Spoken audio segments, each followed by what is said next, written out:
대학원에 있을 때 제가 몰라, 괜찮다 생각. 오케이. 제가 역사라는 것을 처음 진지하게 접하게 됐고, 그리고 이제 신학교를 졸업하고 미국에 가서 역사를 어떻게 공부하는구나 하는 걸 깨달았습니다. 사실 하버드 대학에 있을 때 2년 동안 학문적으로 저는 배운 거는 별로 사실 없었어요. 그러니까 우리나라의 학문이라는 게 이미 상당히 세계적인 수준이 됐기 때문에 예전에 미국인들은 며칠씩 잠을 안 자고 공부해도 뭐 끄떡없다 이런 시대는 이미 지나갔잖아요. 저희 한국인들도 굉장히 스트롱하고. 그런데 어떻게 역사를 공부할 것인가에 대해서 굉장히 많은 인사이트를 받았어요. 그리고 저하고 전공이 별로 상관이 없는 교수들의 도움을 통해서 왜 내가 현장에 나가야 되는가를 배우게 됐고, 그리고 하버드를 졸업하던 때에 유학생이니까 돈이 없잖아요. IMF 직후였으니까 더군다나. 근데 제가 무작정 유럽을 떠나게 됐어요. 제 전공이 서양 중세 기독교이기 때문에 서양 중세 역사예요.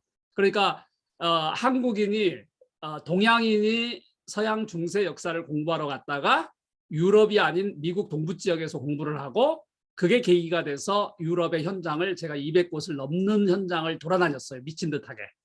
쉽게 말해서 제가 소록도를 서울에서 170번 정도 갔거든요. 왕복 1000km입니다. 미쳤죠. 40대. 그러니까 그 열정으로 제가 30대에 거의 10년 동안 유럽을 곳곳을 뒤졌어요. 뒤졌는데 지금 아침에 드리려고 하는 이야기는 그런 생각이 드네요. 제가 첫 아이, 지금은 이제 독일에 있는데 함부르크에, 첫 아이가 초등학교 3학년 때 처음으로 제가 아이를 데리고 유럽을 갔어요. 돈이 없으니까 에어컨이 나오지 않는 뭐 가장 저렴한 차를 빌려서 당시에 로마를 가는데 평균 날씨가 여름이니까 35도예요. 네, 덥잖아요, 굉장히. 지중해 연안이 굉장히 덥거든요, 여름에는. 그런데 지금도 기억에 나요. 아이도 기억을 하고 있고요. 유럽에 여행을 다닐 때는요, 14살 이하가 좋습니다.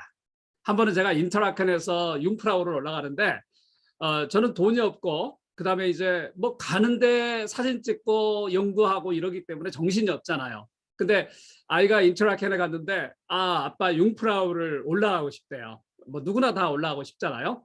한참 고민을 하다가 제가 도저히 안 되겠어서, 아이가 이제 이렇게 강훈련을 하니까 매일매일 유럽 역사 연구라는 건 뻔하거든요. 8시간 잠자고 쉬고 8시간 운전하고 8시간 현장에서 걷는 거예요. 사진 찍고.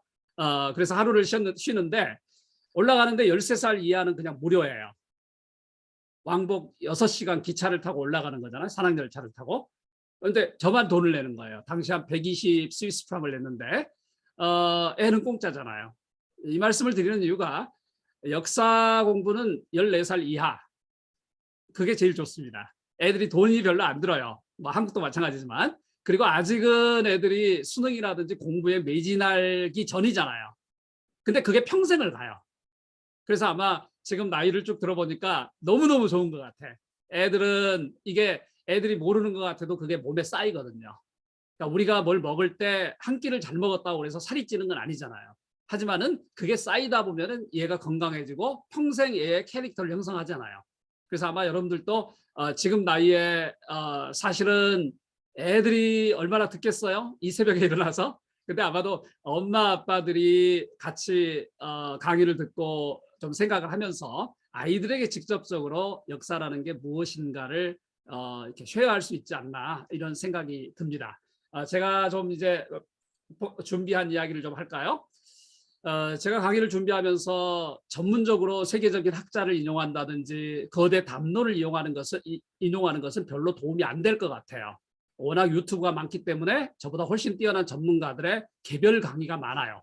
제가 여기서 나폴레옹에 대해서 이야기를 한다고 해서 여러분들이 제 이야기를 듣겠어요? 나폴레옹 치면은 세계적인 강의들이 테드부터 시작해서 뭐 미국의 명문대 교수들부터 시작해서 어마어마하게 많거든요. 근데 제가 오늘 의도하는 것은 우리가 부담 없이 밥 먹듯이, 그렇죠? 음료수를 마시고 제가 좋아하는 모닝커피를 마시듯이 여러분들이 역사에 대해서 관심을 좀 가지면 어떨까? 그리고 우리 아이들하고 함께 손을 붙잡고 어떻게 내가 가이드가 돼서, 엄마 아빠가 가이드가 돼서 한번 이 역사 공부를 한번 해볼까? 거기에 여러분들을 약간 유혹하는, 현혹하는 시간이 됐으면 하고 제가 강의에 초점을 맞췄어요. 다음 시간을 위해서 이런 좀 미리 숙제라고 할까? 우리가 한번 역사가가 되는 훈련을 해보면 어떨까 해요. 그래서 핸드아웃에 첫 번째 썼던 것처럼 개인과 가족의 지난 이야기 중에서 하나 정도를 끄집어내면 어떨까요? 우리 아이들하고 같이.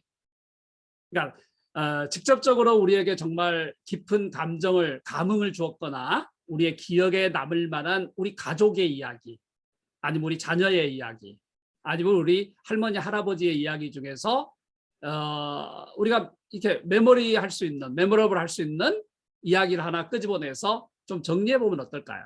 뭐 스케치를 해도 좋아요. 제목만 붙여도 좋고, 아니면 한 페이지 정도 소설해도 좋고, 일기 쓰는 거죠. 일기. 그런데 역사 일기를 쓰는 거죠. 아이들하고 같이. 뭐 일기가 싫으면 아이들은 그림 좋아하잖아요. 그러면 스토리가 되는 뭐 그림을 몇 커트 만들어서 뭐 4단으로 만들어도 좋고, 하나의 그림을 만들어도 좋고, 우리가 기억할 만한 역사적인 역사 일기를 한번 써보면 어떨까요? 한번 제안하고 싶어요. 만약에 여러분들이 할 수 있다면 쓰셔서 다음 강의가 있기 전에 저에게 보내주시면 제가 코멘트해서 제가 보내드릴 수도 있고요. 같이 좀 나눠보면 어떨까 하는 생각이 들어요. 뭐 이렇게 쓰면 좋겠죠? 뭐 사실을 기술해야 되겠죠. 우리 할머니가 얼마 전에 돌아가셨다? 뭐 사실을 좀 기술하고, 왜 할머니를 우리가 기억하는가? 모든 인간 한 분 한 분이 우주잖아요. 그러니까 결국은 이게 인간주의, 개인주의의 차원을 넘어서서 한 인간의 이야기가 한 우주의 이야기잖아요. 그래서 우리가 쉽사리 한 개인의 삶은 체감권이 된다고들 말을 하잖아요. 그런 차원에서 우리가 역사 일기를 한번 써보면 어떨까? 사실을 좀 기술하고요. 거기에 대한 이유를 찾아야 되겠죠. 모든 존재는 그 존재 자체가 이유를 담고 있잖아요. 그리고 우리는 다 알죠. 우리는 설명하지 않아도 우리는 느끼죠. 우리 가족은. 그리고 거기에 행위 당사자들, 참가자들은 그걸 느끼게 되는 거죠. 하지만은 역사라는 것은 공유되지 않을 때 의미가 없잖아요. 그러니까 남들이 동의하든 안 하든 간에 남들과 함께 shared story죠. 공유된 이야기죠. 그러면은 우리가 설명을 해야 되겠죠. 왜 우리 할머니는 중요한가? 이런 배경에서 우리가 왜 기억해야 되는가? 그리고 거기에 대해서 의미를 좀 부여하는 데까지 역사가 끝나는 겁니다. 역사라는 것은 어려운 말로 의미를 부여하지 않을 때는 존속할 수 없거든요.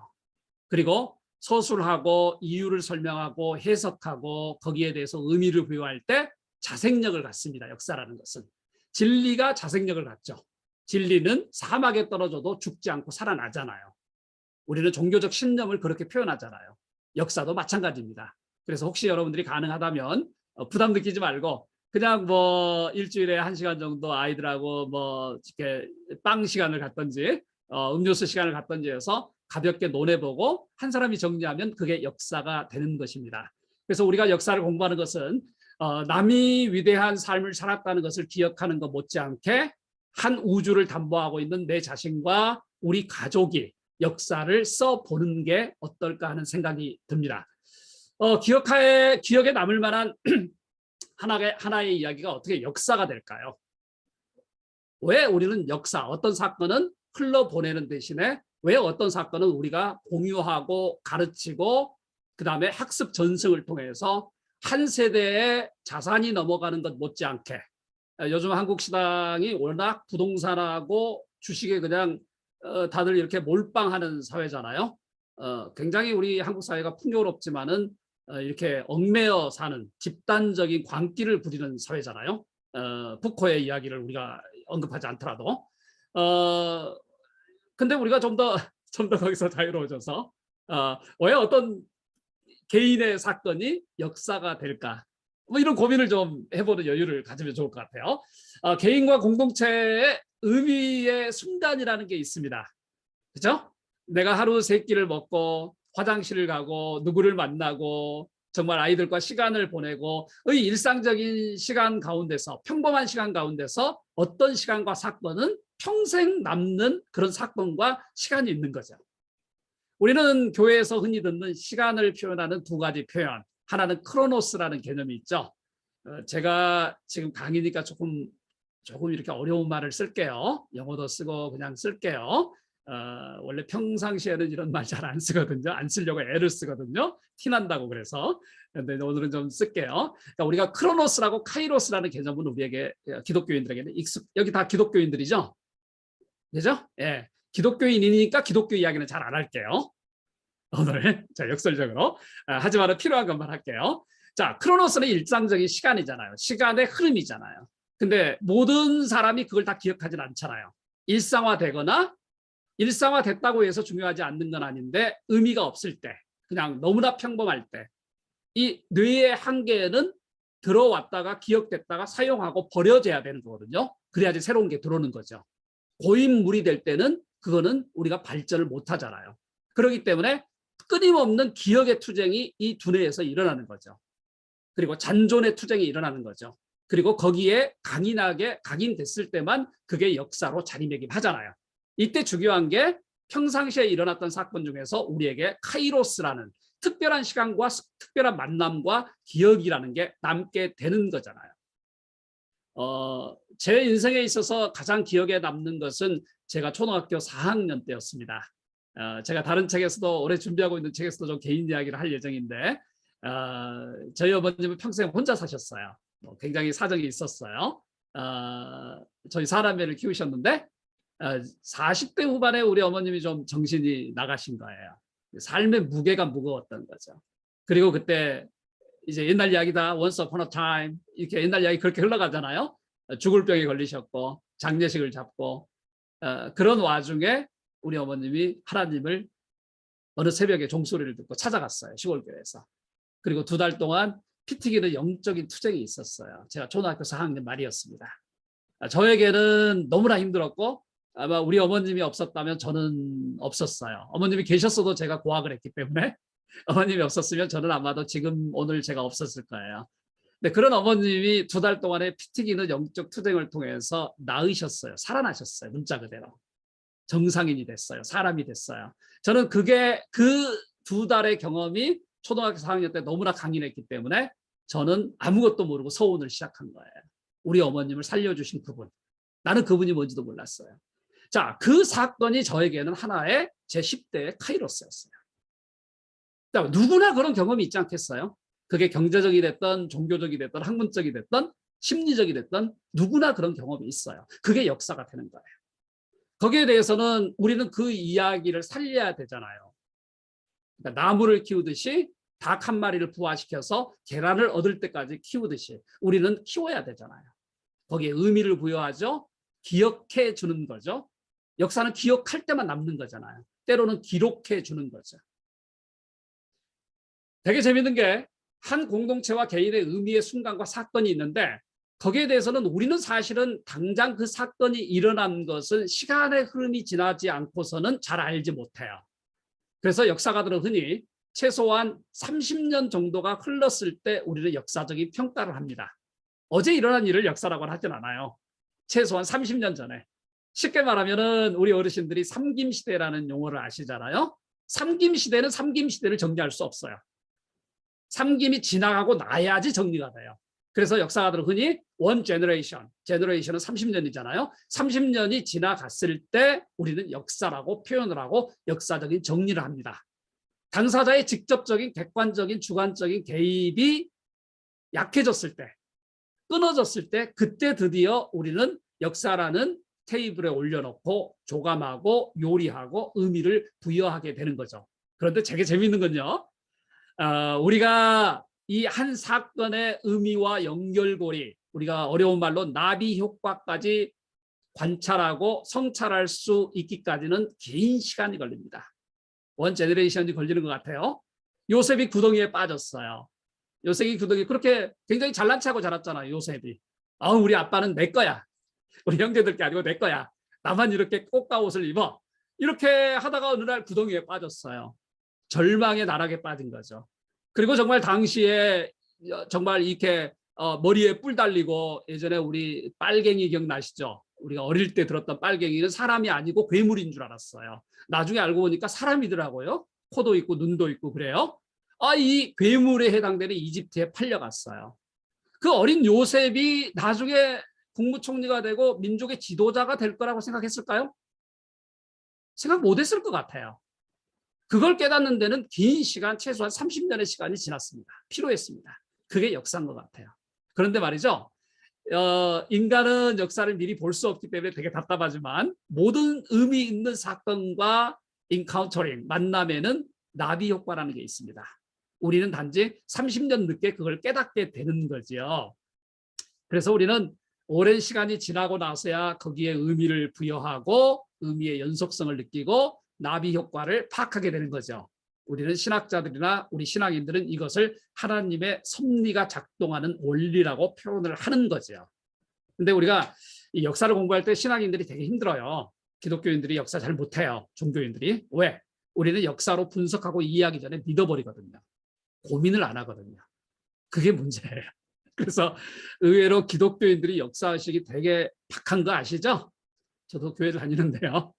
우리가 이거는 반성해야 될 요소예요. 그래서 우리가 신념으로 믿어버리기 전에 믿는 게 나쁘다는 건 아니에요. 신념으로 믿어버리기 전에 우리는 제대로 된 역사를 피스 바이 피스, 한 토막 두 토막씩 제대로 이해하는 게 필요해요. 기억에 남을 만한 역사가 최초의 어떤 카이로스를 통해서 던져져요. 역사나 만남이나 순간이.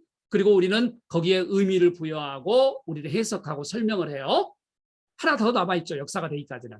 그거는 공동체와 인류에 대한 공통적이고 보편적인 의미를 담보해야 됩니다. 나만의 주장으로 끝나면 역사가 안 되는 거죠. 사람은 영적인 동물이거든요. 이 영이라는 것은 신앙적인 의미에서만 영은 아니잖아요. 사람은 누구나 인간이라는 종의 공통성을 담보하고 있어요. 우리는 느껴요. 자, 교회를 안 다니는 사람은 우주의 길을 느낀다고 그러죠. 교회를 안 다니는 사람은. 또 어떤 종교인들은 자기만의 영적인 흐름을 교통한다고 그러죠. 우리 신앙인도 마찬가지죠. 자, 인류라는 것은 고릴라와 다른 영장류의 인류라는 종 자체가 느끼는 영적인 공감대가 있어요.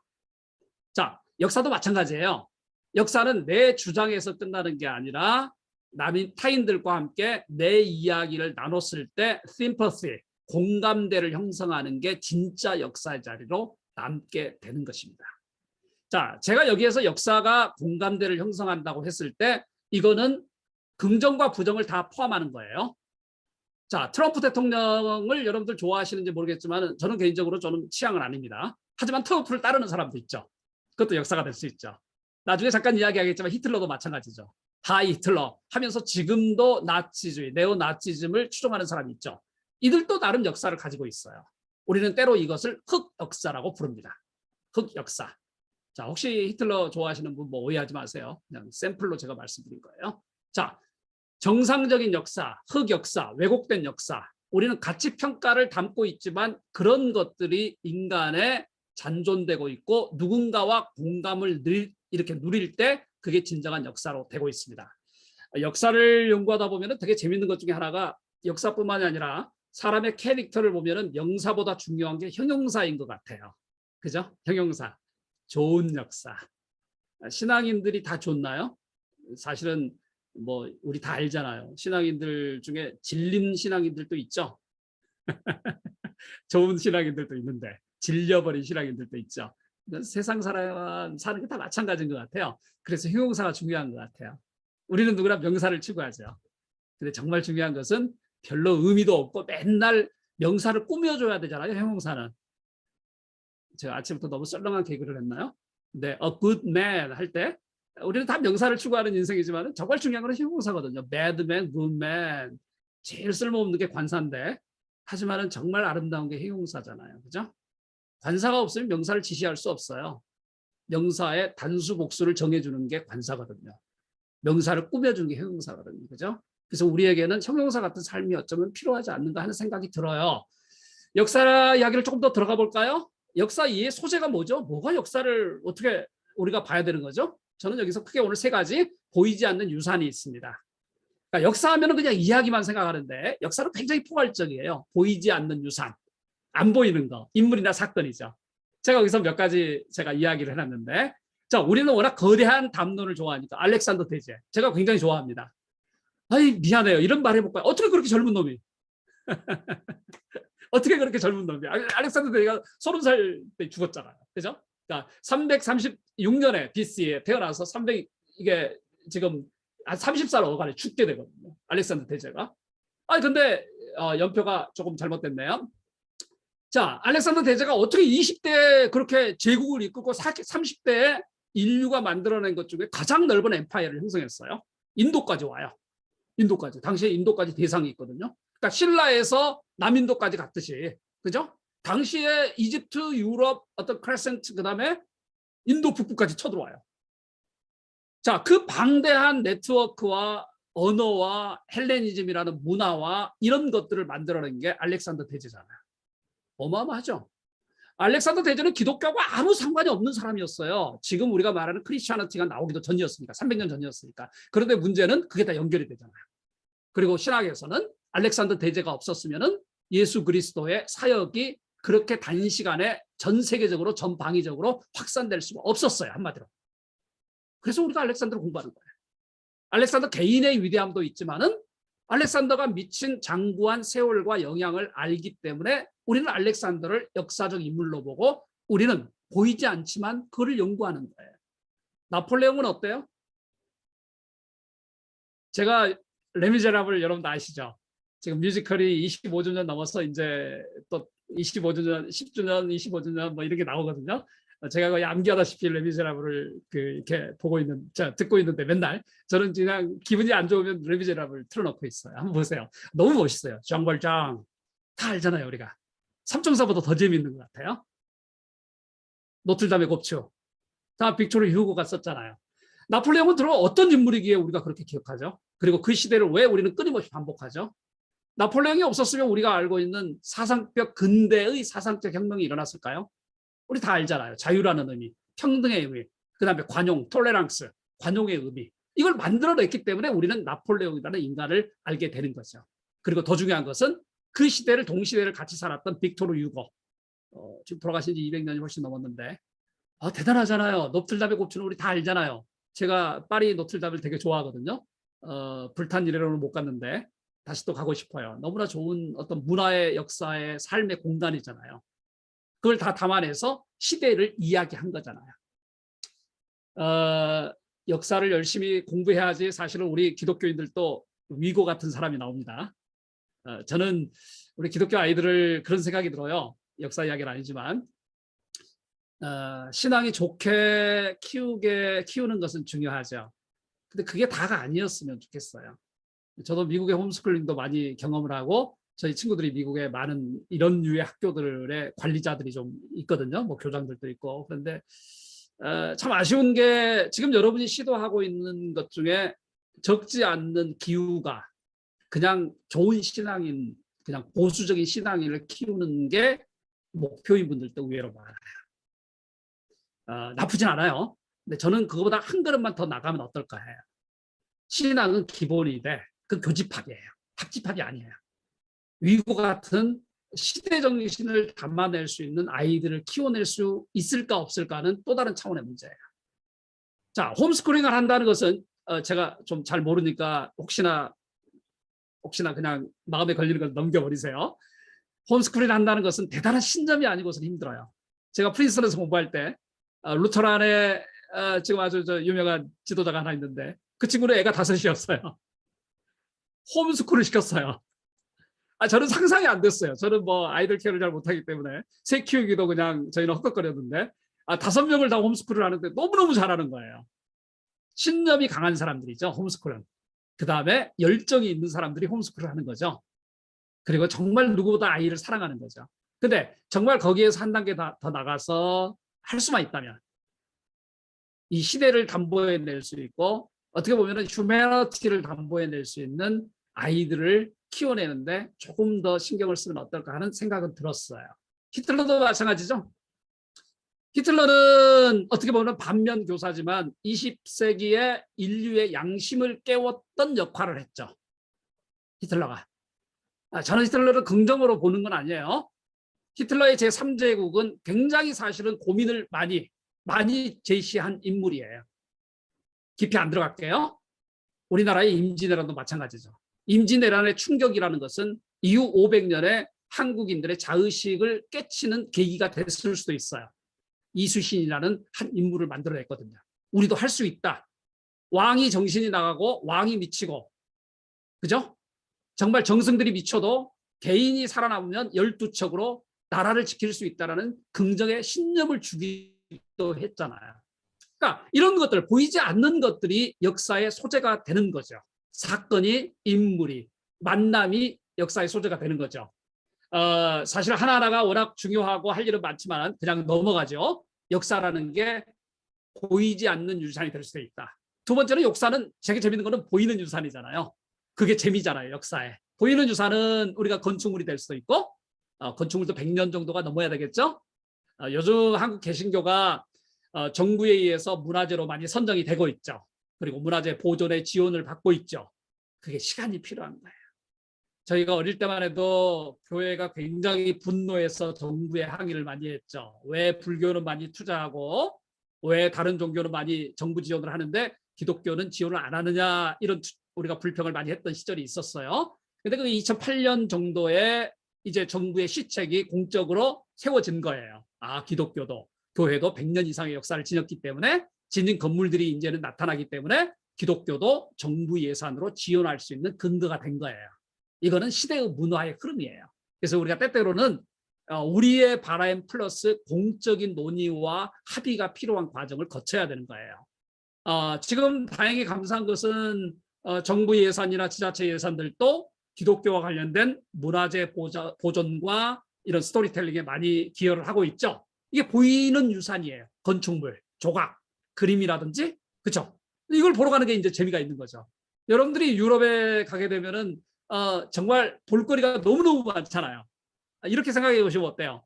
우리나라의 교회가, 정부에 등록된 교회가 한 5만 5천 개 정도 되는데, 그중에서 뭐 신천지나 이단이나 빼고 나면 한 5만 개 잡을까요? 우리나라가 예전에 리 단위, 동네 단위로 한 3만 개, 2만 8천 개에서 3만 개를 잡았어요. 동네 단위로. 동 단위죠, 쉽게 말하면. 동에 2개씩 있네요, 교회가. 그러면 이렇게 생각할까요? 걸어서 30분 안에 교회가 하나씩 있네요. 이해되시죠? 그 정도 숫자의 고대 성당들이 유럽에 잔존하고 있습니다. 그 정도 숫자에. 그러니까 동네마다 전부 다 성당이 있는 거죠. 그리고 기본적으로 몇백 년이 됐죠. 성당 하나 짓는데 평균 100년에서 200년 걸리거든요. 좀 기억에 남는 역사적인 것들은 어마어마한 거죠. 그게 다 현장의 역사 유적들이에요. 로마에 가면 로마 향 중심부에 로마의 콜로세움이 있죠. 배너라든지 글래디에이터, 이 배경이 됐던 로마의 콜로세움 있죠. 그게 역사 유적들입니다. 중세 성당, 수도원, 우리가 살고 있는 교회도 부서지지만 않으면 그게 역사의 유적이 되는 거죠. 여러분, 이스탄불에 가시면은 하기야 소피아라는 게 있죠. 하기야는 성스러움, 거룩한, 세이크리드를 의미하고, 소피아는 위즈덤, 지혜를 의미하는 거죠. 그게 콘스탄티노플, 터키 인근 지역의 기독교의 센터였던 거죠.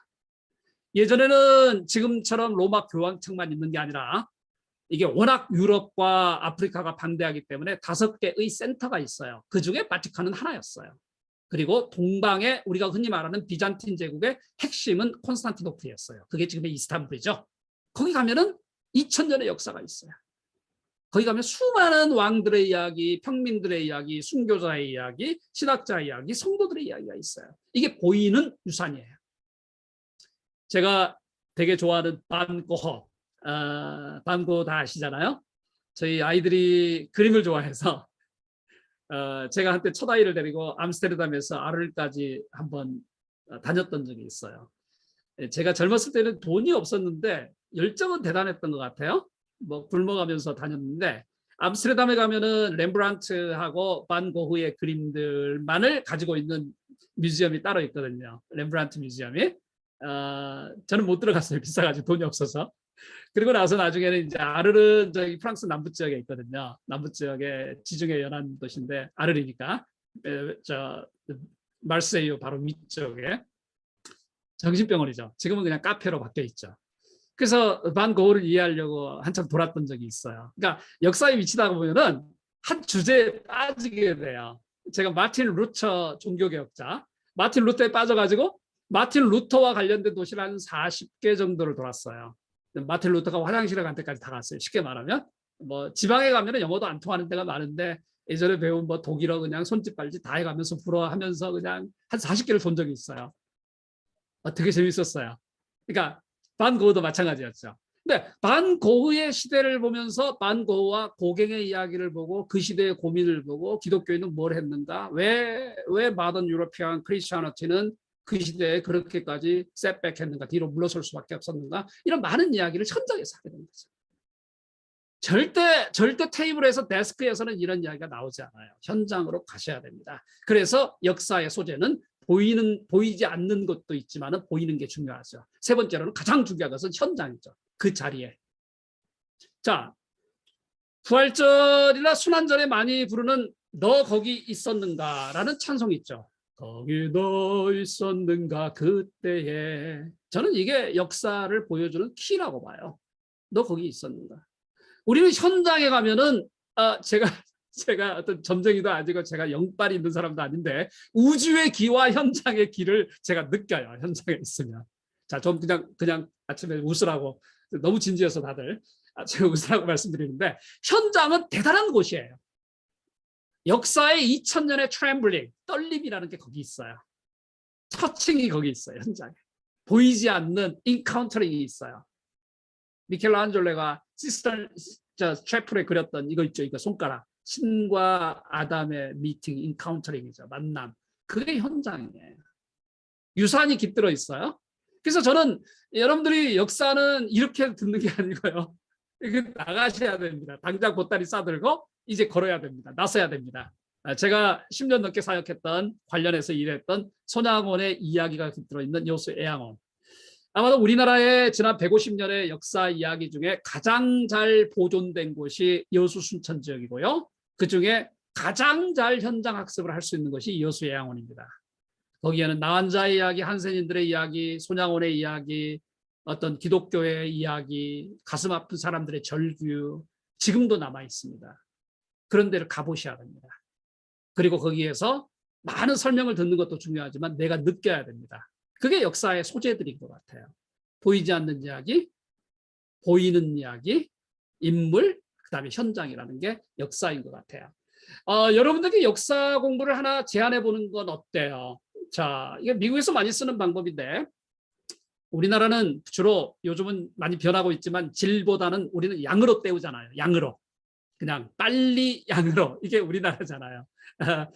저는 우리나라를 가끔 비판해도 저는 한국 사람이고 갈 곳도 없어요. 제가 시민권이 한국이기 때문에. 우리 아이들은 가끔 저보고 그래요. 왜 아빠는 미국에 있을 때 영주권이라도 받아놓지?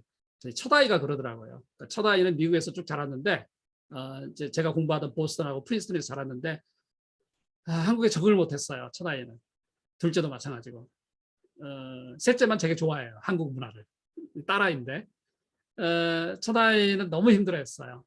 어쩌다가 그냥 이제 서강대 나와서 지금 이제 함부르크 가 있는데 자기는 외국 가서 살고 싶다고. 그러면서 나보고 그래요. 아빠 딱 한 번 그랬어요. 아이가. 아빠는 영주권 받을 생각을 안 했어? 둘째, 셋째는 태어났으니까 이제 시민권이 있으니까.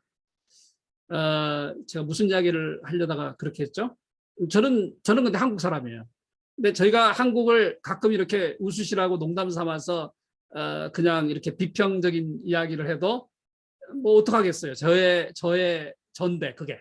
저고 우리인데 우리가 하나씩 고쳐가야 되는데 그렇잖아요. 근데 미국은 제가 부러웠던 게 저는 미국 신봉주의자는 아니에요. 가끔 좋은 걸 배우려고 그래요. 미국이 됐든 유럽이 됐든.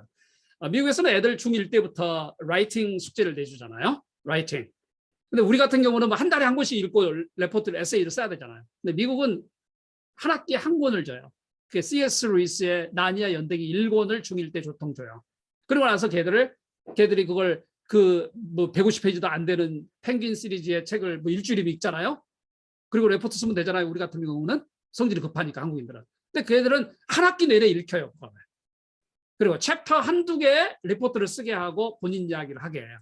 그리고 한 학기가 끝나면 그거를 파이널 에세이로 컴플리트하게 제출을 해요. 괜찮지 않아요?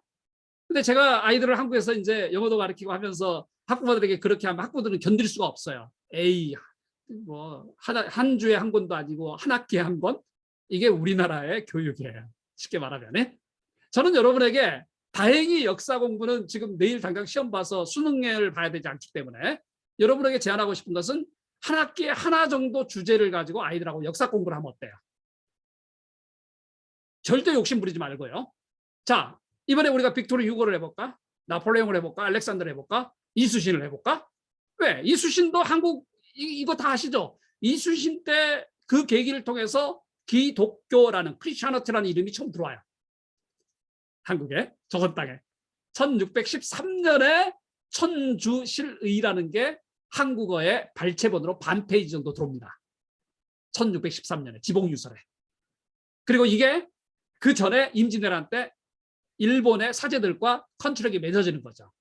자, 오해를 없게 하기 위해서 우리가 일반적으로 서양에서 한국을 벗어난 나라에서 기독교를 가르칠 때는 개신교, 카톨릭, 비잔틴 크리스천어티까지 같이 가르칩니다. 무슨 말인지 아시겠죠? 우리나라만 유독 기독교가 개신교예요. 우리나라만. 서양에서는 그렇게 안 가르쳐요. 서양에서는 통으로 가르쳐요. 통으로, 합집합으로. 이제 그런 의미에서. 그래서 여러분들이 한 학기에 가족에서 아니면 그룹에서 하나의 주제를 정하면 어때요? 아, 이번 학기에는 우리가 손양원 한번 해볼까? 그죠? 체화시키는 게 중요하지 양으로 승부수를 보면 안 되거든요. 그래서 모임마다 한 번씩, 뭐 일주일에 한 번, 뭐 한 달에 한 번 모일 때마다 서로 토론하세요. 손양원 어떤 사람이었어? 뭐 왜 중요해? 발가치가 있어? 뭐가 있는데? 제가 만든 저기 KBS 다큐도 있고요. 2013년에 만들었죠. 크리스마스 때 방송됐던. 뭐 제가 만든 건 아니고 제가 당시 총장이었으니까. 그렇게 해서 한번 공부 좀 해보시죠. 그리고 이제 봄날 되면 한번 방문해 보시면 어때요? 야, 애학원에 가자. 순천반도 가고, 순천도 가고, 애학원도 가고, 전라도 가면 먹을 게 되게 많거든요. 그래서 이렇게 방문도 해보고 자료도 한번 보세요. 어지간한 것은 제가 책을 출판했고 또 애학원에서도 나오고 있기 때문에 자료도 보고 그러면서 이제 털어내세요. 정말 중요한 게 뭘까? 우리가 손양원을 가지고 우리가 소통할 수 있는 것은 뭘까? 이제 털어내는 거예요. 그리고 마지막에 해야 될 것은 그러면 그게 어떤 의미가 있을까? 단순히 나에게뿐만 아니라 우리 기독교뿐만 아니라 우리 인류에게 무슨 메시지가 있을까? 그렇게 해서 한 학기에 한 주제 정도 한번 여러분들이 실질적으로 실천해 보면 어때요? 아이들하고, 가족하고. 자, 이제 좀 조금만 빠르게 해서 빨리 넘어갈게요. 제가 오늘 개인 이야기는 다음으로 넘길게요. 개인 이야기까지 할게요. 저는 하버드에 있으면서 사실은 역사에 대한 근본적인 스티뮬러스, 자극을 받았습니다. 미국에서는 제가 서양 중세사를 연구해도 미국 교회사도 해야 되고요. 미국 교회사. 그다음에 종교교육도 하고 근대 유럽 기독교도 하고 거기에서 아이빌리그에서는 한 명씩 뽑아요. 전체 통으로. 그러니까 미국 교회사 전공자 예를 들어서 뭐 초대교회사, 중세, 종교개혁 그중에서 한두 명을 뽑아요. 박사과정에.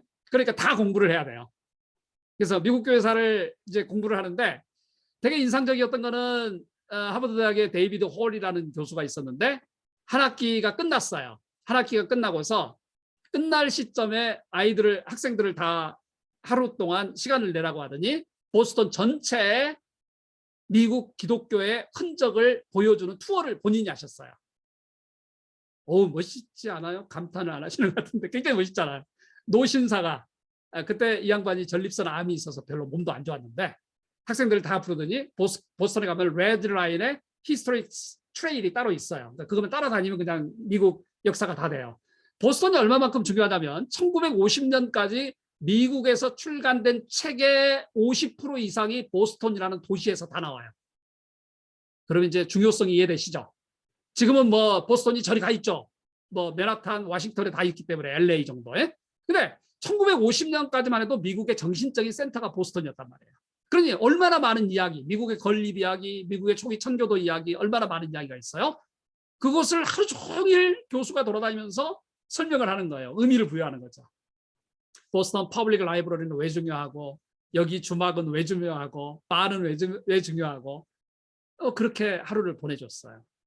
그러면서 저는 굉장히 인사이트를 받았죠. 학문이라는 게 역사라는 게 뭘까? 결국 현장으로 나가야 되지 않을까? 저에게 도움을 주셨던 교수가 신학학자였는데 그 신학학자가 어느 날 저하고 이제 제가 방문을 해서 티타임을 하는데 저보고 제 앞에서 그래요. 당신은 눈을 감고 그리스의 뒷골목을 다 외우시더라고요. 그리스라는 나라에. 유럽의 나라, 그러니까 신학학과 관련된 곳들을 다 외우시더라고요. 그냥 눈에 보듯이. 그러면서 저보고 그래요. 가봤냐? 내가 중세 유럽이라니까 아시아인이 서양 중세를 연구하니까 얼마나 기특해요? 가봤냐? 아니요, 유럽은 한 번도 안 가봤는데요. 저는 고등학교 졸업하고 처음으로 서울이라는 곳에 대학 때 처음 왔는데요. 그때 제가 충격을 받았어요. 결국 역사를 어떻게 하는 게 제대로 공부하는 걸까. 그리고 제가 무조건 하버드에 졸업식 하고 나서 가족들도 다 내팽개치고 제가 유럽으로 배낭 하나 들고 튀었던 거예요. 그때 저는 정말 지금 보면 제가 참 이혼을 당할 결정이었죠. 그또 지금 이사도 해야 되는데 가을에 프린스턴으로 이사도 해야 되고 애 엄마는 지금 둘째를 가지고 이제 임신하고 있었거든요. 셋째를. 근데 그때 보이는 게 없었어요. 지금 제가 정말 꽥소리 안 하고 아내한테 잡혀 사는 이유는 제가 지난 젊은 날을 반성하기 때문에 지금 이렇게 아내가 시키는 대로 우리 마누라께서 말씀하시는 대로 제가 철들어 살고 있습니다만은 그때 정말 제가 충격을 받았어요. 충격을. 도대체 who am I? Who was I? 내가 도대체 역사를 하고 사상사를 공부하는 사람인데 뭔 짓 하고 있지? 왜 나는 아무것도 모르고 그냥 입으로 책으로만 보고 있지? 왜 나는 그 현장의 숨소리를 못 느꼈지? 왜 나는 남들에게 말할 때 정말 그걸 리얼하게 제공하지 못하지? 충격을 받아서 제가 그때 뛰쳐나갔어요. 그리고 시작된 게 10년 동안 한 200개 도시를 제가 파리에서도 안내를 많이 했고요. 베이징에서도 북경에서도 제가 사람들을 여행을 시켰고요. 런던에 가시면 제가 안내할게요. 그래서 이제 그 정도는 된 것 같아요. 그러면서 제가 유럽에서 느꼈던 게 이게 역사가 이야기인데 한 번은 제가 루아르 강변에 루아르가 이제 중세 프랑스가 시작되는 강이 위에 세느 강이 있잖아요. 파리를 관통하는 그게 한 2시간 정도 되면 루아르 강이 있어요. 그게 유럽 프랑스의 중부를 흐르는 강이에요. 거기 가면 이제 400년 초기에 그러니까 4세기 초기니까 330년경에 세인트 말땡이죠. 마틴이라는 사람이 들어와서 투르에 교회를 세우고 그게 프랑스 교회의 시작이 돼요. 루아르 강변 중심에. 거기에서 제가 그런 생각을 한 적이 있어요.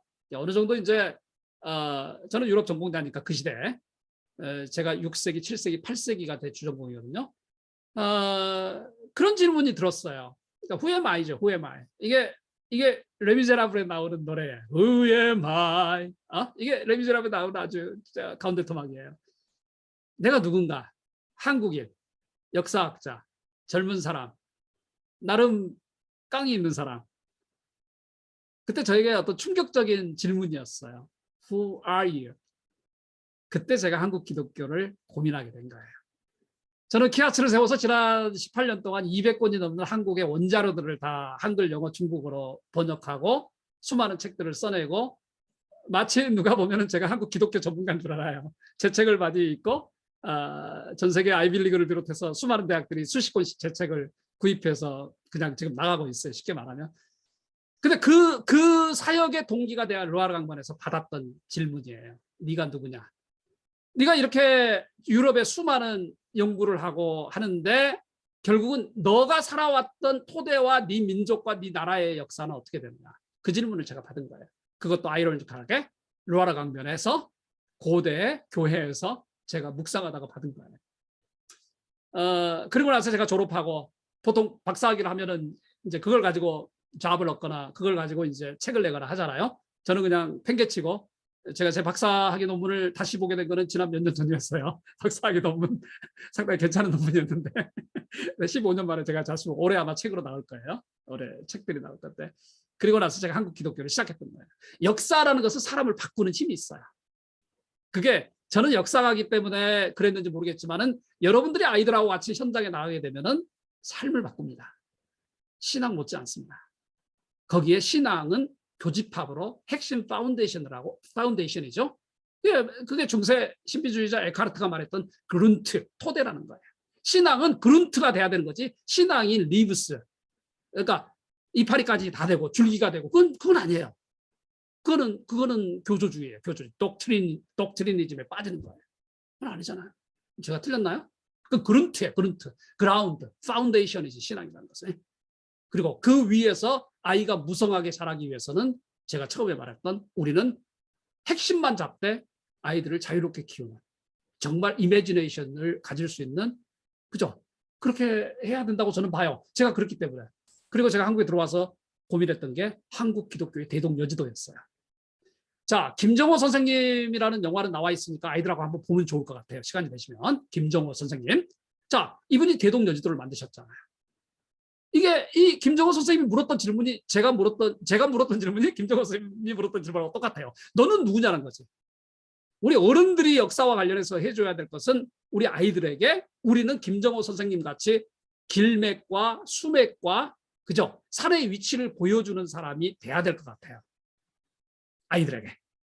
여기서 어디로 가면 길이 있고 거기에 위험할 때는 거기에서 배를 타고 너는 도망할 수 있고 어디에 가면 산을 오를 수 있고 호연지기를 기를 수 있고 이걸 김정호 선생님이 해주셨잖아요. 미치광이 김정호 선생님이. 정부가 싫어했죠. 물론 김정호 선생님이 백두산부터 한라산까지 다 다니면서 모든 걸 새롭게 작업한 건 아니에요. 쭉 조선시대 내내 있었던 지리학과 관련된 모든 자료를 모으되 본인이 맥을 잡아준 거죠. 본인이 다니면서 마치 눈앞에 보는 듯한 경험을 가지고 기존의 자료를 이용해서 본인이 한 시대의 지도를 그려준 거죠. 그게 아마 역사인 것 같아요. 그래서 저는 의외로 역사의 마지막 representation, 마지막 가장 좋은 상징은 김정호의 대동여지도인 것 같아요. 그게 한국 기독교가 30년 전에 했어야 될 한국 기독교의 대동여지도였습니다. 우리는 제가 지금 8월에 발간될 책을 하나 쓰고 있는데 한국 기독교의 담임 목사의 아름다운 세대 교체라는 것에 대한 책은 지금 드래프트는 끝났고요. 책을 쓰고 있는데 한국 기독교에 가장 암담했던 게 여러분은 베이비붐 세대는 아니시잖아요. 그죠? 지금 보아하니 여러분들 대부분 60년대생이나 70년대생이시겠죠? 아니면 죄송합니다. 젊게 받아줄 거예요. 베이비붐 세대는 우리가 보통 57년에서 63년까지를 잡고 있어요. 한국 같은 경우는 나라마다 좀 다르지만은. 근데 지난 우리가 믿었던 한국 교회는 기독교는 그 베이비 부머들을 데리고 또는 베이비 부머들이 한국 교회, 한국 경제 사회의 최전성기를 다 누리고 말아먹고 지금 마감하는 시점이에요. 그냥 쉽게 말하면. 근데 저는 그분들이 수고를 했기 때문에 4분 안에 끝낼게요. 그분들이 수고를 했기 때문에 당연한 권리가 있다고 보는데 한 가지 아쉬운 거는 그분들이 우리를 위해서 우리 자녀들을 위해서 한국 기독교의 대동여지도를 그렸어야 된다고 보는 사람이에요. 그게 역사적 책무예요. 그래서 오늘 역사라는 것은 결국 우리가 단순히 과거의 어떤 특정한 사실을 알고 경험하는 것보다는 우리가 세계관을 바꾸고 인생을 바꾸는 토대가 된다는 거죠. 마지막으로 왜 역사를 공부해요? 애들이 물을 거 아니겠어요? 내가 물어야 되고 우리가 물어야 되는 거죠. 가장 중요한 것은 굉장히 인문학적인 질문이에요. 인간의 기본적인 가치와 존재 이유죠. 그게 사람이죠. 그러니까 우리가 human dignity라는 표현을 쓰잖아요. dignity, human dignity, humanity. 인간성을 구성하는 핵심 요소 중에 하나가 역사적 인식이잖아요. 역사적 인식? 그게 인간이잖아요. 인간이 밥만 먹고 살 수는 없잖아요. 부동산에 가치만 올려 살 수 없잖아요. 인간은 인간이라는 자존심과 인간을 규정하는 핵심 요소 중에 하나가 역사적 인식이잖아요. 저는 원래 어릴 때 꿈이 예술가였어요. 사실은 지금 전혀 제가 예술가처럼 안 보이죠. 저희 농장에서 제가 꿈꾸고 저희 농장에 오면 그림도 되게 많고요. 고가의 작품들도 많고요. 외국에서 선물해 준 분들도 많고요. 한번 오세요. 정말. 제가 중학교 때 예술가가 될 수 없는 상황에 처해서 그때 여러분들 만나서 혼을 좀 받았어야 되는데 제가 돈이 없었어요. 사실은. 그러니까 공부를 못했어요. 저는 고2 때까지 제가 뭐 이런 말을 드려도 되는지 모르겠지만 광주에서 되게 좋은 학교에 제가 고등학교 입학할 때 수석했었어요. 그러니까 중학교 때까지는 찍으면 다 수석하는 시대가 있더라고요. 옛날에는. 근데 고등학교 올라갔더니 그걸로 안 돼요. 머리로 안 되더라고. 고2 때까지 저는 이제 오후 5시만 되면 집에 와서 리어커 끌고 일하고 제가 생존을 해결했어야 되는 시점이었는데 그때 제가 참 눈물로 맨날 제가 암기하다시피 외웠던 책이 그 스트리트캔드가 나오는 달과 6펜스였어요. The Moon and Sixpence. 그게 고갱과 고의 이야기예요. 아시겠지만.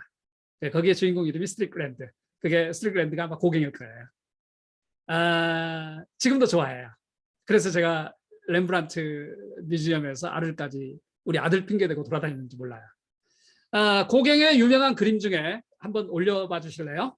그런 그림이 있어요. 고갱도 어떻게 보면 굉장히 불운했던 사람이잖아요. 그 달과 6펜스에 나온 것처럼 40대 중반까지. 그 책에서는 아마 보험 에파논으로 나와요. 네, 그림 한번 보실래요? 나중에 한번 카톡으로 보내주시고 이제 갈까요? 네. 가시죠. 다시 얼굴 보죠. 이 그림이에요. 40대 중반까지 보험 에파노 하면서 뭐 삶을 이렇게 무의미하게 보내요. 그러다가 어느 날 갑자기 이제 화가로 전향하는데 본인의 이야기예요. 고갱의. 고갱은 사실은 젊은 시절에 그림에 성공하지 못했어요. 굉장히 집이 가난했어요. 불운했어요. 죽어나갔어요. 그래서 안 되겠다 그래서 당시에는 이제 인상파, 임프레셔니스트죠. 인상파가 굉장히 이제 횡행하고 있고 후기 인상파로 넘어가는 시점인데 인상파가 그냥 자연의 느낌을 그대로 이렇게 빛을 이용해서 그대로 이렇게 반영하고 그림으로 표현하는 게 인상파잖아요. 당시에는 하이티가 유명했고요. 강렬한 태양 밑에 인간의 본연의 열정이라든지 본성이 그대로 드러나잖아요. 거기 가서 그림을 그려요. 우리는 뭐 어릴 때는 뭐 나체들을 많이 그렸어 이렇게 왜 이렇게 해안가 이렇게 저 원주민들을 많이 그려 이렇게 했지만 그게 인상파들에게 강렬한 빛이라는 것은 고갱뿐만 아니라 고흐뿐만 아니라 당시 인상파들을 그냥 몰입시켰던 주제였잖아요. 자기는 거의 포기하고 하이티에 들어갔죠. 고갱은 나는 성공 못하나 봐. 에이 나는 고흐가 얼마나 미워. 나중에 우리가 알죠. 고흐가 기짜릴 때 얼마나 고갱이 통쾌했어요. 그 책에서 야 너 잘났다.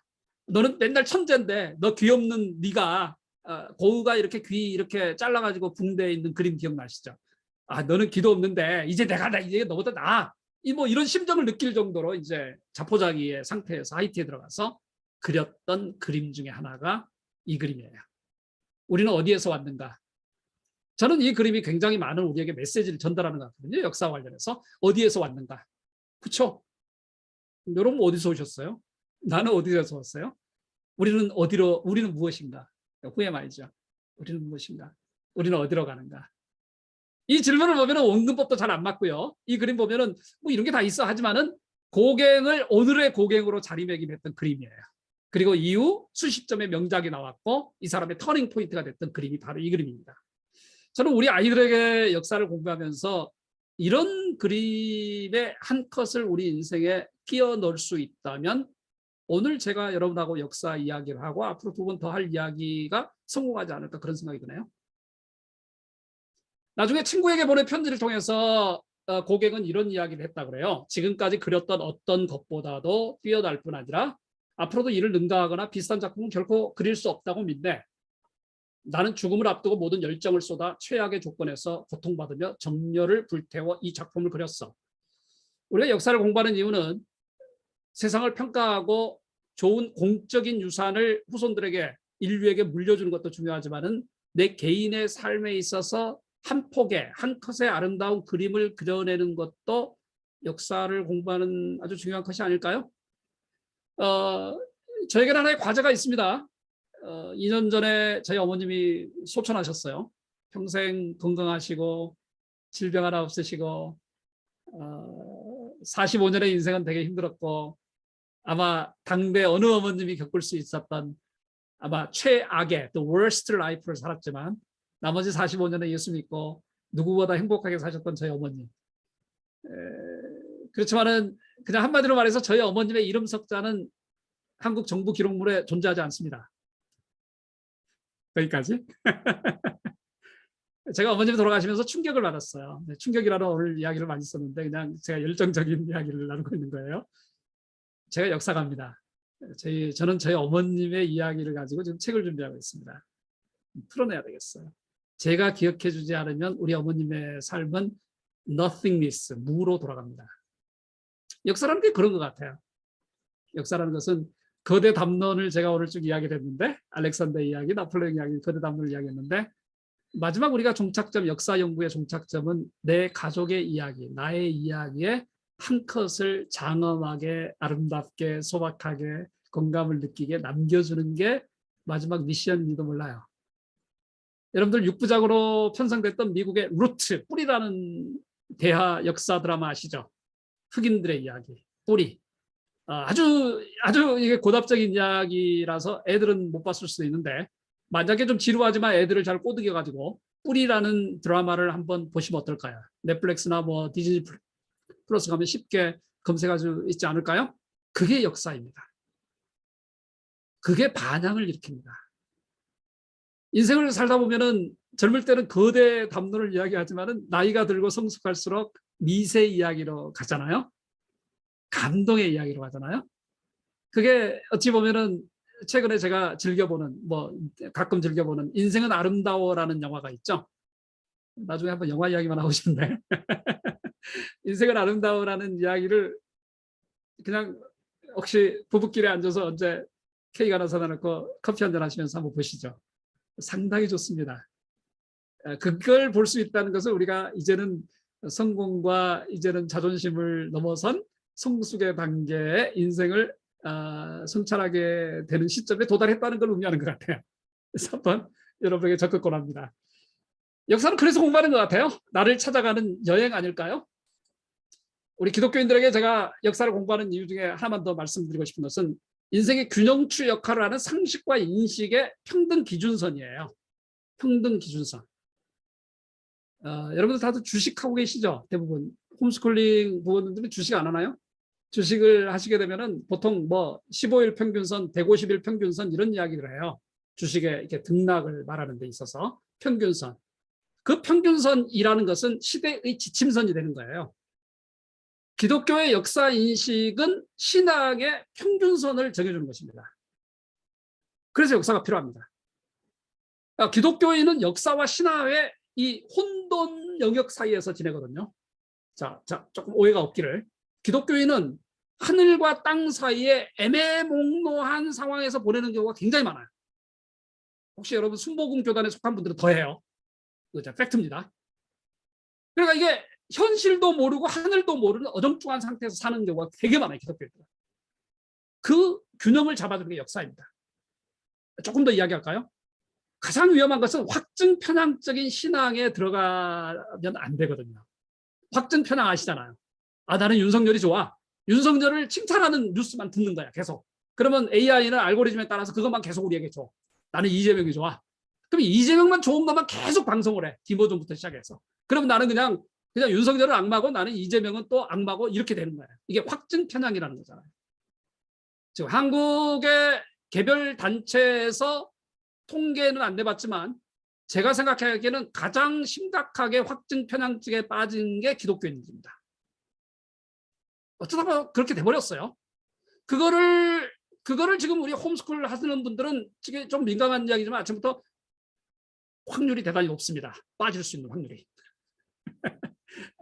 이거 오해하지 마세요. 그걸 잡아주는 게 역사예요. 그걸 잡아주는 게.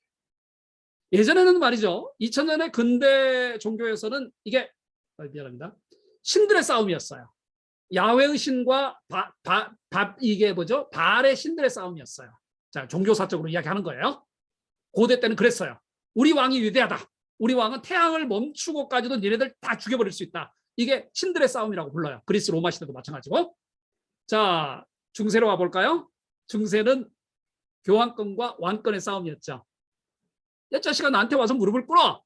왜 안 꿇어? 그러니까 프랑스의 왕이 카노사라는 곳에 가서 이탈리아에 눈 내리는 밤에 3일 동안 교황 밑에서 교황 발바닥에 키스하게 달라고 비는 사건이 일어나요. 이게 기독교 역사에서 카노사의 굴욕이라고 불러요, 우리가. 그게 중세 전형적인 싸움의 틀이었잖아요. 갈릴레오부터 시작된 싸움은 뭐예요? 종교적인 관습과 이성과 과학의 싸움이었잖아요. 그냥 쉽게 이야기하는 거예요. 피 튀기게 싸워요. 갈릴레오는 이미 지구가 태양을 돈다는 걸 알았어요.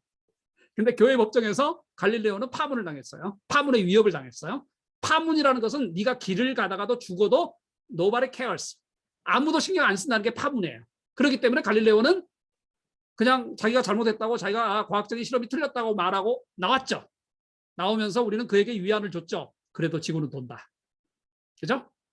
자, 현대로 와볼까요? 현대는 어떤 싸움일까요? 패러다임의 싸움이에요.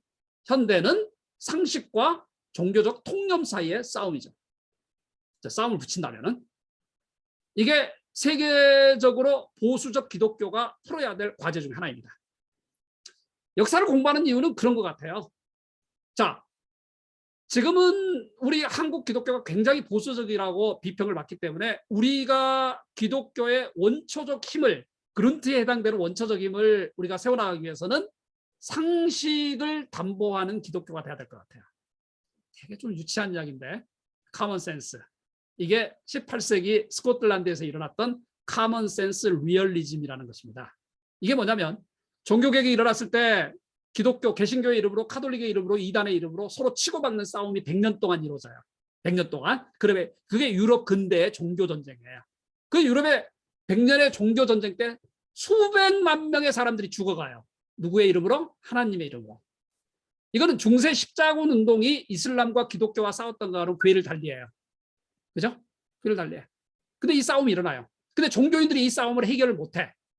그래서 일어난 게 1648년에 독일 민스터의 베스트팔리아 조약이라는 게 일어나요. 역사책에서 배웠을 거예요. 그리고 이걸 해결하기 위해서 스코틀랜드에서는 차라리 상식의 기준점을 두자라고 이야기를 했던 거예요. 정리할게요. 우리가 종교라는 것은, 그러니까 역사라는 것은 제가 말씀드렸던 지금 기독교가 한국인의 공감을 얻고, 그죠? 한국 사회에 공감을 얻는 데까지 나아가는 지금의 시대적 과제가 있습니다. 그리고 오늘 제가 여러분들은 다들 독실한 크리스찬들이라고 제가 어슈마기 때문에, 믿기 때문에 왜 신앙이 중요한가는 이야기할 필요가 없어요. 여러분이 저보다 훨씬 더 독실한 것 같아요.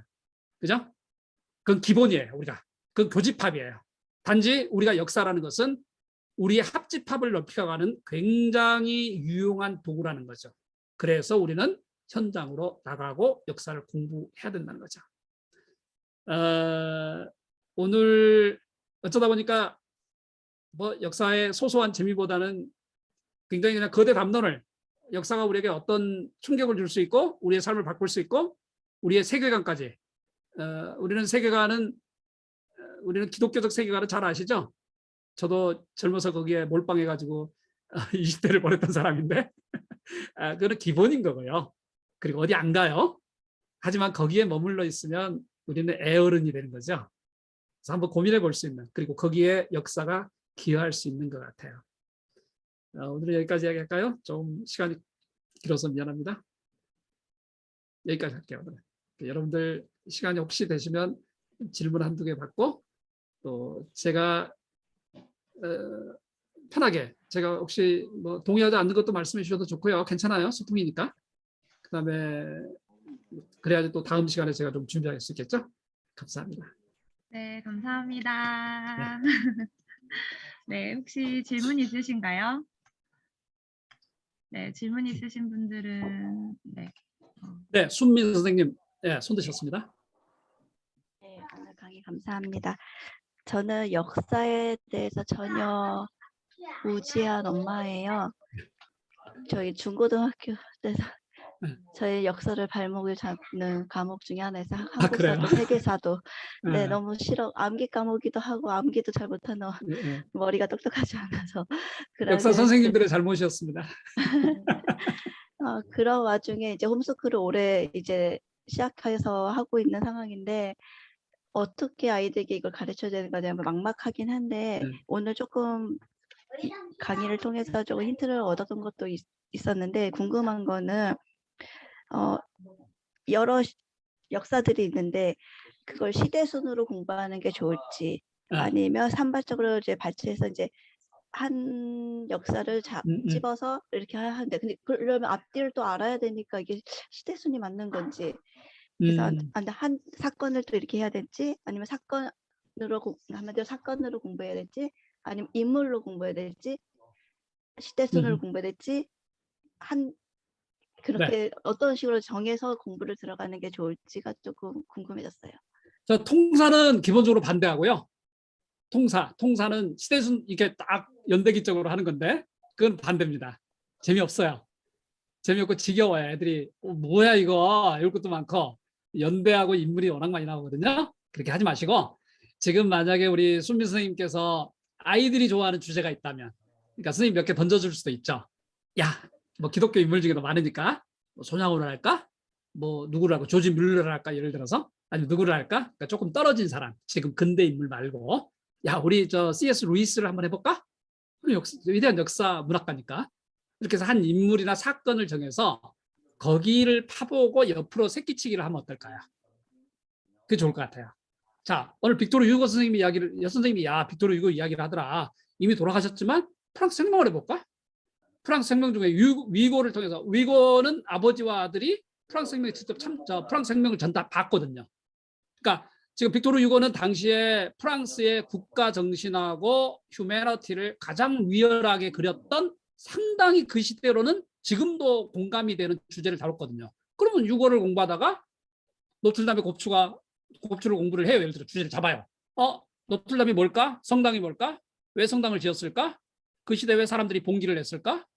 나폴레옹은 왜 프랑스 사람들의 마음을 움직여서 군인에 불과한 한 인물이 저기 지중해 마르세유부터 파리까지 행진을 했을까? 마르세유라는 행진가를 만들었을까? 뭐 이렇게 하나씩 이렇게 가지치기를 하면 어떨까? 이게 좀 재밌지 않을까요? 통사하는 거는 절대 반대예요. 애들 그냥 다 고꾸라집니다. 네. 그리고 만약에 가능하다면 이제 한국급도 해도 좋아요. 현장이 있잖아요. 가족들하고 여행할 수 있는. 제가 그 성지순례 50벨트가 이제 그 목적이었는데 여러분이 사시고 있는 곳이 어떤 곳이 됐든지 간에 차로 30분 거리 안에 뭔가 있습니다. 기독교적인 뭔가가 있습니다. 예를 들어서 아까 시흥 어디 계신 분 있었죠? 샘골 있죠, 샘골. 상록수. 거기도 좋습니다. 화성 제암리도 좋고요. 그러니까 그런 게 여러분이 지금 국내에 계시다면은 어느 곳에 있든지 차로 30분 안에 뭐가 있습니다. 그러면 국내 것도 거기서 시작해 보시면 어떨까요? 만약에 자료가 필요하시면 제가 협조를 하겠습니다. 가이드는. 좋습니다. 6.25 할아버지 아까 말씀하셨는데 지금 제가 이번에 그 어떤 분이 밑에 써셔서 제가 그냥 코멘트 할게요.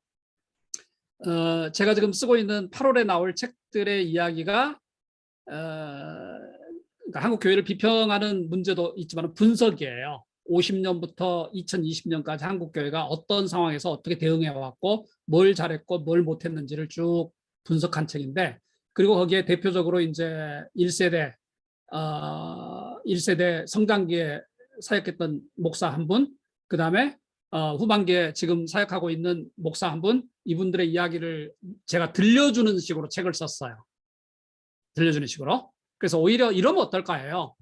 한국전쟁은 우리한테는 이념이고 우리한테는 역사지만은 우리 할아버지는 실존의 문제였어요. 그죠? 총을 들고 있으면 내 형제라도 쏴야지 내가 살았던 실존의 문제였어요. 전쟁은. 그래서 한국전쟁은 지금 이렇게 어느 당파성에 기초해서 접근할 수 없는 문제였잖아요. 그래서 있는 그대로 들려주면 어떨까요? 현실을. 그리고 아빠 생각에는 엄마 생각에는 이렇단다. 하지만은 그분들은 이게 현실이었다. 우리는 논의고 비평의 대상이지만은 그분들은 생존의 문제였다. 그러니까 항상 역사를 해석하는 데 있어서 이게 약간 이중적이라고 그럴까요? 그렇잖아요. 60년대, 70년대 우리가 박정희 시절, 유신 시절을 이야기하면서 우리는 때로 분노하고 우리는 때로 지지하고 하지만은 그 시대 사람들은 먹거리는 절대적인 실존의 문제였거든요. 저도 굶었으니까. 그러니까 그 당시에 공감을 느끼는 측면을 이야기를 해주면서 동시에 우리가 이 시대에 어떻게 해석할까라는 문제, 조금 어렵지만 이렇게 좀 같이 논의하면 어떨까요? 자, C.S. 루이스 말씀을 밑에 코멘트를 좋아요 이렇게 여러분 말씀을 드려야 되는데 제가 많이 떠들어서 미안합니다만은 C.S. 루이스는 제가 한 2년 동안 홍성사하고 제가 한국에 처음 들어왔을 때 C.S. 루이스 컨퍼런스를 좀 전국 단위로 했어요. 2번. 옛날 자료가 좀 있는데 그래서 C.S. 루이스의 가장 많은 컬렉션을 가지고 있는 것은 미국 시카고에 있는 대학, 굉장히 좋은 대학인데 갑자기 기억이 안 나네. 휘튼 칼리지. 휘튼 칼리지에 웨이드 센터가 있어요. WADE 센터. 나중에 제가 찾아서 홈사이트 올려줄게요. 제가 그 소장을 한번 모시고 이제 옥스퍼드 교수하는 제 친구를 모셔가지고 컨퍼런스를 한 적이 있는데 제가 되게 C.S. 루이스 좋아합니다. C.S. 루이스하고 톨킨 아시죠? J.J. 톨킨. 이것도 역사 공부 너무 좋아요. 역사 공부. 굉장히 많은 시사점을 줘요. 왜 그러냐면 J.J. 톨킨하고 C.S. 루이스는 당시에 아주 친구이자 쌍수잖아요. 근데 이분들의 관점이 하나 있어요. 제가 말했던 기독교의 그룬트를 유지를 하죠. 그룬트, 뿌리, 파운데이션을 유지를 하면서 동시에 시대를 기독교인으로서 재해석해서 결합시켜요. 정말 한국에서 필요한 게 루이스와 톨킨 같은 사람이에요. 자, 무슨 이유냐면 자, 루이스의 책에 나오는 대부분의 신화 이야기는 북부 유럽의 신화잖아요. 북유럽의 신화예요. 근데 우리는 C.S. 루이스를 보면서 C.S. 루이스가 자유주의자라는 말 안 하잖아요. 이런 짬뽕이 다 있어 이런 이야기 안 하잖아요. 우리는 그대로 받아들이잖아요. 근데 왜 우리나라는 도깨비가 나오면은 우리는 이교라고 생각하죠? 우리가 아직 그 작업을 못 해낸 거죠. 그죠? 우리의 무슨 왜 곰이 저기 마늘을 먹고 인간이 됐는데 그 믿는 사람 아무도 없잖아요. 근데 그거는 시대의 이야기잖아요. 그걸 기독교에 이렇게 풀어내면 안 될까요? 그거를 제시한 게 루이스나 톨킨이 한 일이에요. 그렇다면은 거기 가면은 이제 물론 영문학을 하셨고 글을 탁월하지만은 제가 볼 때는 C.S. 루이스 굉장히 좋고요. 자, 할 수 있는 방법은 자, 나니아 연대기부터 시작하시죠. 나니아 연대기. 거기서부터 1권 같이 읽으세요. 한글도 있고 영화도 있고 다 있으니까 차분하게 대신에 조금 여유 있게. 자, 오늘 1권 끝냈으니까 다음 달에 2권 하지 말고 그냥 이렇게 정말 take it easy, 천천히 여유 있게. 절대 대학 수능 시험이 안 나오거든요. 그러니까 같이 풀어나가시죠, 애들이랑. 그리고 아이들로 하여금 좀 인센티브를 제공하고 제가 요즘 아이들한테 인센티브를 미국 주식으로 하거든요. 제가 돈이 있어서 하는 건 아니고 생일 때마다 미국 주식을 한 주씩 사줘요. 제가 뒤늦게 철든 거예요. 저도 돈이 없지만. 그래서 우리 큰아들이 콜라를 너무 좋아해. 큰아들이. 그래서 저번에 독일에서 왔길래 야, 너 콜라 때문에 몸 망치지. 아빠가 콜라 대신에 콜라 주식을 사줄게. 콜라를 안 먹으면 아빠가 주식을 사줄게. 그래서 콜라 주식을 사줬어요. 그래서 여러분들이 주식 싼 것도 많으니까 또 미국 주식은 그렇게 사주면 나중에 여러분들이 돈으로 환산할 수 없는 거를 애들에게 주게 돼요. 거기까지만 이야기할게요. 싼 것도 많고 비싼 것도 많으니까 게임에 중독된 애들은 게임 안 하는 대신에 엔비디아를 한 주씩 사주세요. 요즘 많이 떨어졌거든요. 그러니까 이렇게 되게 재밌는 삶의 방식이 많아요. 그래서 루이스를 이렇게 읽게 좀 모티브도 주면서 읽어나가면 좋을 것 같아요. 그리고 토론하고 또 필요하면 제가 조인을 할게요. 루이스는 제가 언제든지 조인을 할게요. 근데 거기서 키포인트는 뭐냐면 당시에 수많은 신들의 이야기, 전설의 이야기가 전혀 어색함이 없이 기독교적으로 통합된다는 거. 애들한테는 그 점을 좀 같이 나눠주시죠. 아주 좋습니다. 자료가 필요하면 제가 올려드릴게요. 나중에.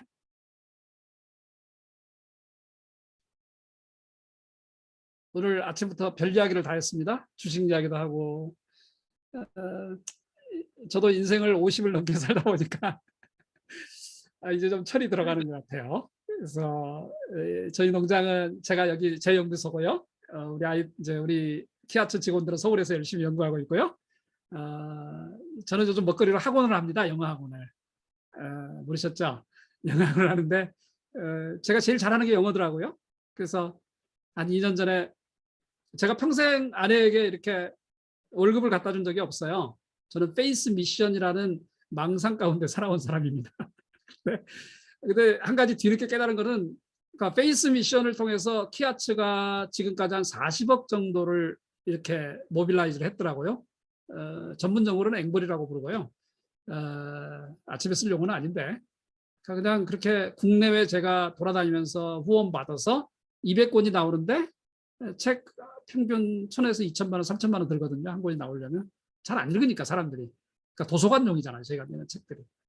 근데 제가 뒤늦게 깨달은 것은 페이스 미션은 좋은 일에만 도와주더라고요. 공적인 일에만. 개인은 안 도와주더라고요. 그걸 제가 나이 50이 다 돼서 깨달았습니다. 그래서 지금은 조금 공적 영역과 사적 영역을 구별하고 있고요. 뒤늦게.